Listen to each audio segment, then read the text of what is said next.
All right, so this is CNET 125, which is CISSP preparation, and I'm only doing it online, not face-to-face, because as you can tell, I've got a cold.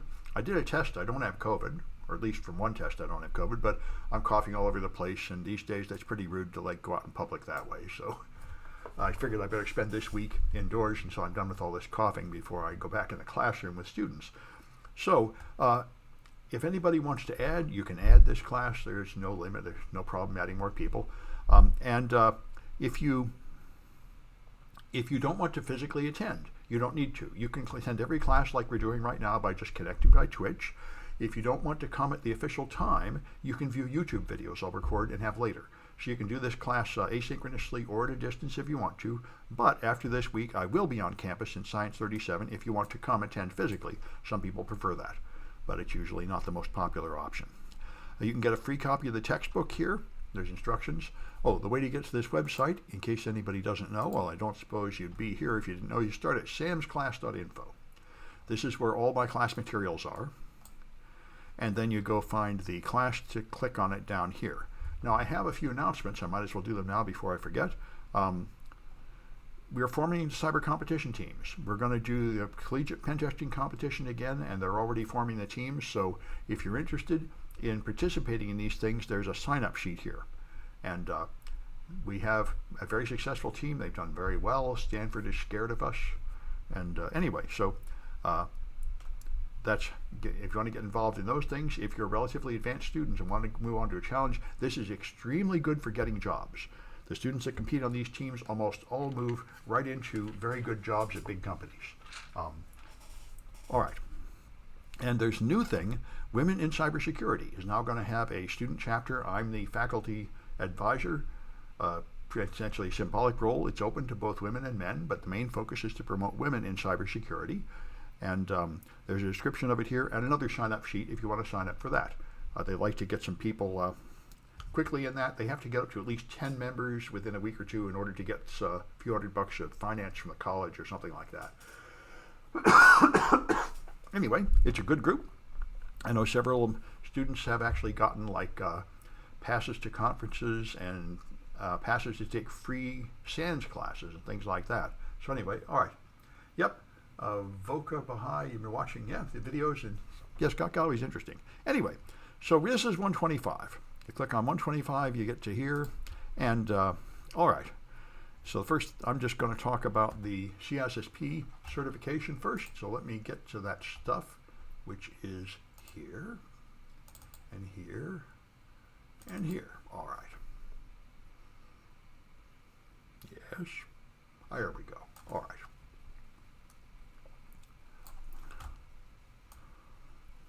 All right. So what we're going to do in this class is review terms and concepts, and there will be student presentations, not papers anymore. I used to assign papers, but the last couple semesters, they're all just done by ChatGPT, and there's no point arguing with that. So we're just going to do student presentations instead. One real important thing to know about this class is there are no hands-on projects. This is not a technical class.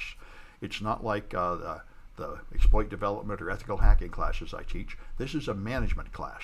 You're not the person with the hands on the keyboard doing things, you're the manager of that person. And so you need to know what's going on in general terms, like know what the goal of products are, what they accomplish, maybe what the rival products are, so you make a choice, but you don't have to know the details of how to set them up or anything. So that's the big change. So the main class website we've already seen there. You go to samsclass.info and click on 125. That's where I'm going to have all the materials. There is a Canvas, but I only use it for quizzes and to record scores. So this is aiming at the CISSP certification, which is by far the most important certification to get if you want to be an information security worker. This is the primary certification, greatly trusted. Everyone wants you to have it. Everybody expects you to have it. It's like the union card of this business. People tend to have high-paying jobs because they tend to be managers when they have the CISSP certification. All right, and it does satisfy the requirement for handling classified information in the government and the military. All right. You need to have 5 years of experience, however, to become a CISSP, although the definition of security experience is pretty broad. You could have been working as a physical security guard, for example. Anyway, but you have to have, I think, 2 domains of various domains. And if you've been doing any kind of full-time work in IT or tech, it's usually pretty easy to find a security side to that and satisfy this. It costs a lot of money, and that's the game here. All right, if you don't have the experience, which I did not have when I started because teaching does not count, which I was annoyed to find out, then you become an associate of ISC squared after you pass the test, and then you have several years to accumulate the experience, which is what I did. They decided, the human review of my activities, that writing new security courses counted, and they decided I had the experience, so I got in. And you do have to subscribe to the Code of Ethics, which is pretty simple. Anybody not subscribing to that Code of Ethics probably has not much business trying to get any kind of professional job. It's very basic stuff. We'll talk about it. All right, there's also something called the SSCP, which is sort of half of a CISSP. Easier to get, cheaper. I'm not sure how good it is to get you a job, though. All right, and so here there's a lot of other ISC squared cybersecurity. There's something called Certified in Cybersecurity, basic one, cloud security. The main one is the CISSP by far. Then there's governance, risk, and compliance, information system security architecture, information system security engineering professional. I don't understand what that is, how it differs from CISSP, but there must be some difference. And a couple of others out here. Used to have one just in privacy. I thought that might be from someone else. Anyway, there's lots and lots of certifications, but by far the best of their whole gang, the most common one is the CISSP. By the way, there's a lot of CompTIA certifications too. There's even one intending to compete with the CISSP, a CISSP Plus, which is intended to be like the CISSP, but have a little more hands-on. So you have some experience handling tools for things like incident response, and this seems to be gaining some real-world value. People seem to be impressed by it more and more.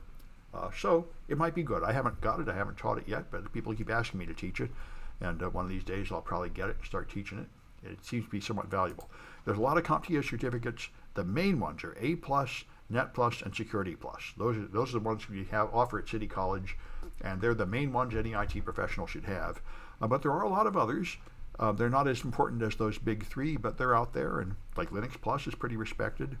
And like I say, CISSP is pretty requested, and Pentest Plus is getting pretty respected.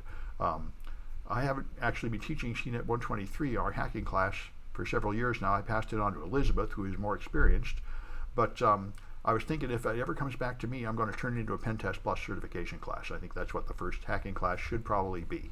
Anyway, all right, here's that Code of Ethics we talked about. Protect society, the Commonwealth, and the infrastructure.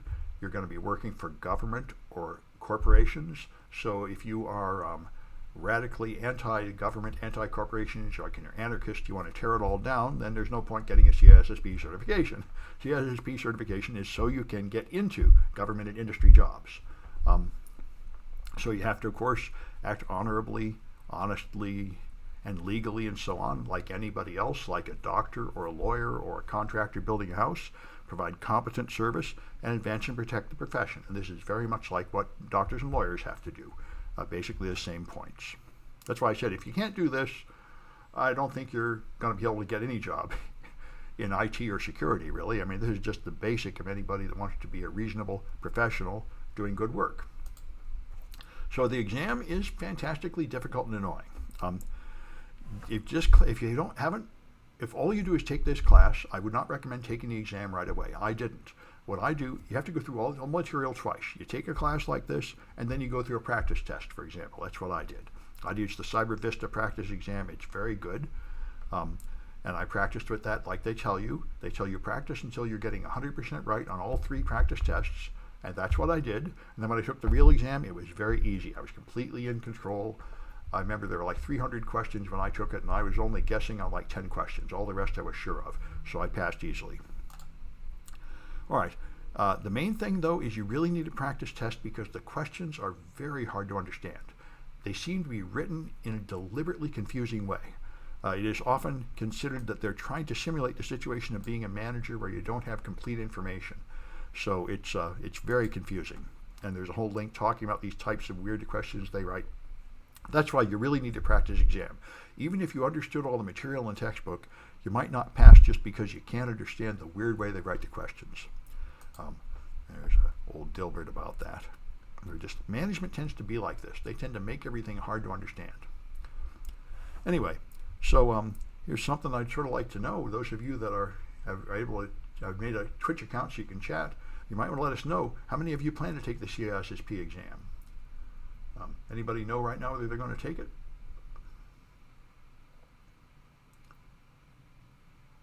Well, no answers coming through right away, but they may come in a little later.